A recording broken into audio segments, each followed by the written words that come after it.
Well, let's bring in Yossi Mekelberg. He's a senior consulting fellow at the Chatham House think tank, and he's joining us live from London. Yossi, we were just hearing from our on-set guest that for now it seems that Hamas and Israel are committed to the ceasefire agreement. Do you agree with that? And because we haven't heard from Israel yet.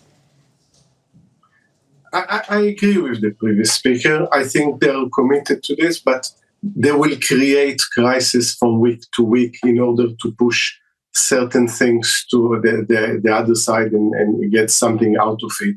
So because this agreement, one of its major flaws that it didn't actually went in one stroke. They could have actually had all of this in one stroke of releasing all the hostages, ending the war, letting the displaced people in Gaza to go back to their homes, and then at the same time releasing the Palestinian prisoners. But they decided in the prolonged, and we know because of the fragility of the situation itself and the kind of leaderships there, that they create crisis to prove a point at every stage of the way.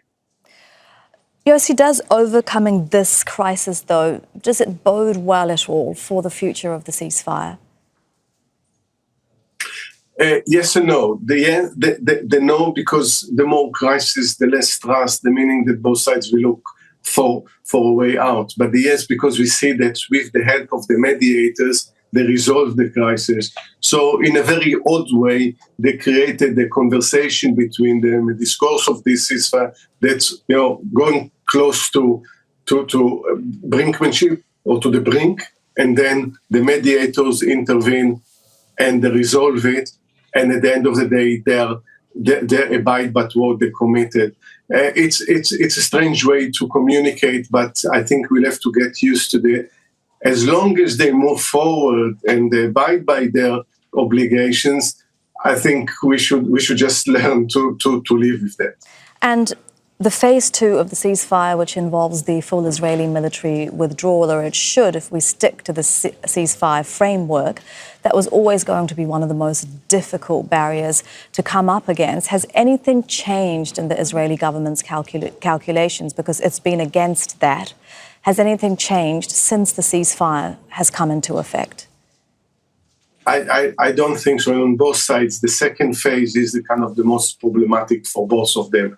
From Israel's point of view, is the end of war, and because it set to itself from the beginning unachievable objective, eliminating the complete elimination of Hamas, but also releasing all the hostages through military pressure, and neither been accomplished. There is the temptation and the pressure also from the far right in the coalition to resume the war. But also from Hamas' point of view, the minute that all the hostages are released, then the question for them, do they trust Israel not to resume the war? This makes the role of the mediators so significant.